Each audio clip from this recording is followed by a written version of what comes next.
Assalamualaikum warahmatullahi wabarakatuh. Perkenalkan, nama saya Novi Nur Cahyani. Saat ini saya sedang kuliah di kampus STKIP PGRI Ponorogo dan mengambil prodi Pendidikan Bahasa dan Sastra Indonesia angkatan 2024. Di sini saya akan membacakan cerita pendek yang berjudul Seuntai Harapan oleh Susi Asila. Aku adalah anak kelahiran Mei 1993 dan terlahir dari kalangan keluarga yang waktu itu bisa dibilang tercukupi. Karena saat itu, ayahku bekerja sebagai penjual material terbesar di kampung tempat tinggalku. Sementara ibuku pun seorang tukang jahit yang selalu banyak orderan disertai dengan warung yang cukup besar. Sementara waktu itu, semua kakakku tidak ingin melanjutkan pendidikannya ke jenjang yang lebih tinggi. Yang ada dalam pikiran mereka hanya kerja dan kerja, dengan 1001 alasan hingga orang tuaku pun akhirnya jera menasihatinya. Dunia memang berputar, kadang di bawah, terkadang pula di atas. Begitu pula dengan keadaan ekonomi keluargaku. Kerjaan ayahku bangkrut karena terlalu banyak orang yang menghutang. Pada akhirnya berhenti dari profesi itu dan hanya menekuni sebagai pedagang warung saja. Usiaku saat itu masih 2 tahun dan masa-masanya ingin dimanja. Terlebih sebagai anak bungsu, sehingga apapun yang aku minta selalu dikabulkannya. Pamanku yang saat itu selalu datang untuk meminjam uang yang cukup besar selalu dituruti oleh ayahku, meski ibu dan semua kakakku telah curiga akan tipu muslihatnya kepada ayah. Sementara ayahku tak menggubris mereka dan hanya tunduk patuh kepada paman saja. Namun lambat laun ayahku pun tersadar ketika simpanan makin berkurang, sementara janji dari paman tak pernah ditepati. Dari sanalah semua bangkrut. Tak ada lagi warung besar, tak ada lagi orderan baju pada ibuku, karena semakin banyak tukang jahit.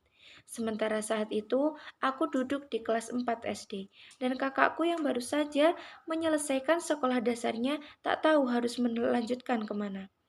Mungkin sudah kehendaknya anak dari guru ayahku semasa di pesantren datang menghampiri rumah kami. Itu pun beliau harus mencari-cari dahulu letak di mana tempat tinggal keluargaku, yang bertujuan untuk menanyakan anak ayahku yang masih bersekolah dan bersedia dimasukkan dan dididik oleh beliau. Akhirnya kakakku pun dimasukkan ke lembaga pendidikan itu, Pondok Pesantren Modern Al-Madinah yang berada di Pandeglang, yang saat ini kami masih tinggal di sana dan masuk sebagai kelas 1 KMI, Kuliatul Muallimin Al-Islamiyah. Setelah aku menyelesaikan sekolah dasar, aku pun disekolahkan di lembaga itu. Sejak saat itulah, kedua orang tuaku berharap banyak kepada kakakku dan aku. Begitu pula dengan kakakku, yang telah berumah tangga. Mereka menyesal tak mendengar nasihat orang tua untuk melanjutkan sekolah.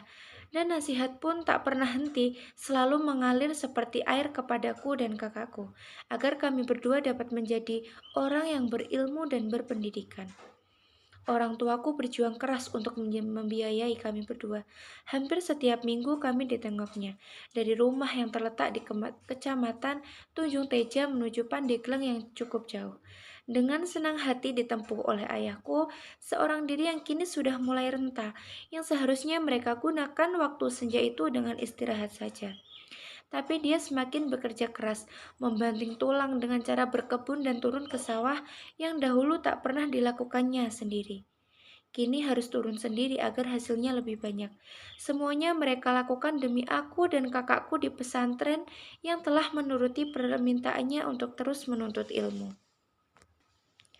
Aku berpikir dan sebisa mungkin aku belajar dengan fokus, agar aku dapat membanggakan mereka. Alhasil, tak ada yang sia-sia jika dikerjakan dengan sungguh-sungguh. Alhamdulillah setiap tahun aku selalu masuk dalam 3 besar, meski aku sendiri ragu mendapatkannya. Serta terpilih dalam komunitas untuk memperdalam ilmu nahwu bersama mudir pimpinan pondok ketika aku duduk di kelas 2 semester akhir. Ketika itu, aku semakin menyenangi bahasa Arab dan bertekad untuk masuk sastra Arab jika aku sudah lulus nanti. Semangatku pun semakin menggebu-gebu untuk membanggakan kedua orang tuaku. Namun, aku yang sering mengeluh atas keadaanku yang pemalu dan tak bisa melafalkan huruf R dengan jelas. Itulah yang membuatku semakin malu dan enggan bersuara, dan lebih senang berdiam diri saja, hingga aku dapat sebutan Silent Tiger dari teman dan guruku. Akhir kelas 5 KMI atau kelas 2 MA, aku senang membaca cerpen dan menulis cerita. Karena dengan menulis, aku bisa mencurahkan isi hatiku pada secarik kertas putih dan tak perlu bagiku untuk banyak omong.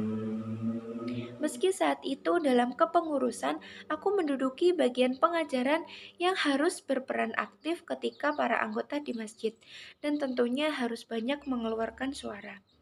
Libur semester pun tiba, dan itu adalah liburan terakhir, karena liburan lebaran nanti aku tidak pulang. Dan itu sudah peraturan mutlak dari pondok untuk menetap di sana bagi siswa akhir KMI, yang mana waktunya itu dipakai dengan belajar sungguh-sungguh untuk mempersiapkan program di kelas akhir itu. Terlebih hafalan setengahnya dari nazam Alfiyah atau 500 baitnya yang dihafal di atas panggung di depan halayak ramai pada hari H nanti, yang tentunya akan membanggakan bagi yang hafal dan memalukan keluarga pula bagi yang tidak hafal. Seperti biasa, waktu liburanku dihabiskan dengan di rumah saja, bahkan hanya untuk duduk di serambinya pun aku enggan karena malu dan tak punya nyali. Namun orang tuaku pun tak pernah berkomen apa-apa, hanya sesekali menyuruhku keluar rumah saja. Saat liburan itulah aku benar-benar menyaksikan dengan mata kepala sendiri bagaimana kedua orang tuaku berjuang demi aku dan kakakku di pondok. Semua simpanannya mulai surut, bahkan dibilang telah habis apa-apa. Sementara orang yang mempunyai sangkutan kepada ayahku hanya mengulur-ulur janji. Tak seorang pun dari mereka yang menepatinya. Terlebih pamanku yang mempunyai sangkutan cukup besar itu. Dari kejauhan sana, hatiku menjerit melihat keadaan mereka yang berjuang keras untukku. Aku lihat ibuku yang sedang tertidur tergeletak di lantai, dari raut mukanya terlihat sangat lelah. Kulitnya pun kini mulai berkeriput, serta rambut yang dulu hitam kini berganti menjadi putih. Bahkan rumah pun tempat mereka berteduh kini mulai compang-camping, besar tapi tak terurus. Dan jika hujan, bocor pun di mana-mana. Tapi mereka tak pedulikan itu. Uang yang mereka hasilkan selalu dikumpulkan untukku dan kakakku di pondok. Terkadang jika kami minta sesuatu langsung dikabulkannya. Tak tahu mereka dapat uang dari mana. Semampu mungkin aku membantu mereka. Bahkan pernah terucap pada ayah ketika dia menengok aku di pondok. Aku ingin bekerja, ayah, dan pindah dari pesantren. Aku sudah gak betah. Namun, ayahku tak menggubrisku. Bahkan dia pulang begitu aja meninggalkanku yang sedang menangis saat itu setelah menasihatiku. Aku yang saat itu berpikir kalau ayahku egois, harus selalu menuruti perintahnya, tapi aku salah. Semuanya itu hanya untuk kebaikanku. Beberapa hari setelah itu, nasihat kembali meluncur padaku oleh saudaraku yang menjadi tenaga pengajar di sana, bahwasanya ayahku menangis pada teman dekatnya karena mendengar aku yang ingin pindah merasa akan gagal kembali mendidik anaknya. Ya Allah, begitu durhakanya aku telah membuat orang tua menangis. Aku telah menghancurkan harapan besarnya kepadaku. Aku pun segera meminta maaf kepadanya atas kekhilafanku kemarin. Aku berjanji untuk mengharumkan nama mereka. Apapun akan kutempuh untuk mereka. Di pelulusan kemarin, aku beserta satu temanku mampu membawa harum nama graduate alumni kami saat itu, terlebih orang tua. Dengan pertama kalinya ada alumni yang mampu menghafal Alfiyah 1002 bait, orang tuaku menangis haru atas itu.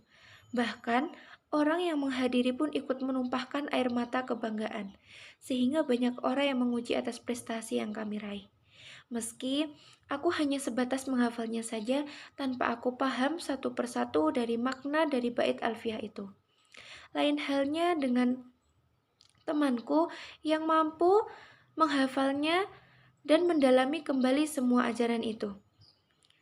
Terlebih setelah lulus, dia mendalami kembali semua ajaran kitab kuning serta Alfiyah karena untuk melanjutkan kembali perjuangan pondok salaf ayahnya yang tak lama setelah pelulusan kemarin telah menghadap Sang Ilahi. Aku benar-benar mensyukuri atas apa yang telah Allah anugerahkan padaku. Saking bangganya, Orang tuaku menceritakan kepada mereka atas prestasiku kepada saudara-saudara, bahkan tak sedikit pujian dari orang yang menghadiri acara itu. Kepada ayah dan ibuku sampai mereka bertanya, amal apa yang dilakukan ibu hingga punya anak sepintar ini? Terkadang aku risau jika mendengar itu karena aku tak seperti yang mereka bayangkan. Aku tak bisa apa-apa, hanya sebatas hafal saja. Lain halnya dengan temanku itu pun kemarin hafalnya. Jika ditanya sekarang aku masih hafal atau tidak, aku tak sanggup untuk menjawabnya pertanyaan itu. Karena aku yang jarang sekali mengulang, meski hadiahnya sebuah laptop telah ada di tanganku, serta untuk meraihnya, orang tuaku harus menjual ini dan itu terlebih dahulu. Dan dengan niat aku akan tetap mengulanginya lagi. Setelah mendapatkan panggilan pengabdian, banyak waktu yang terbuang sia-sia. Aku yang saat itu hanya mendapati jadwal mengajar ba'da duhur saja, tak kugunakan dengan baik. Mesti setelah kelulusan itu, aku mendapati amanat langsung dari mudir untuk menghafal Al-Quran dan mengulang kembali Alfiyah. Kuliah pun tak seutuhnya mendarah daging, karena aku yang telah berambisi untuk mengambil sastra Arab, tapi harus rela masuk ke dalam sastra Inggris. Meski kata dosen, semua bahasa itu sama saja. Pikiranku saat ini kacau balau, bahkan aku mendapat sebutan galau Nusantara dari dosenku. Semuanya karena ulahku sendiri, aku yang terjebak dalam permainan cinta. Meski sebelumnya, aku telah berniat tak akan mengenal make affair dahulu sebelum aku menyandang gelar sarjana. Namun saat itu aku terjebak, aku yang berpikir dia sangat perfect dalam ukuran manusia di mataku. Tapi nyatanya dia melukaiku. Cinta pertamaku berakhir tragis. Berhari-hari sampai berbulan-bulan aku larut dalam kesedihan. Bahkan ketika mata kuliah dimulai pun, aku menangis, tak mampu lagi menahan bendungan air mata ini. Untung saja saat itu dosennya mengerti akan keadaanku. Tapi kini setelah 2 bulan berjalan, aku kembali memikirkan orang tua. Mungkin jika orang tuaku tahu aku seperti ini, mereka akan kecewa. Ayah, ibu, maafkan aku. Entah untuk yang keberapa kali aku membuat kalian kecewa. Ya Allah, mohon ampun aku. Terkadang aku menyesali. Kenapa semuanya harus terjadi? Mengapa aku harus bertemu dengan dirinya? Namun aku tersadar semua yang terjadi di dunia ini atas kehendaknya.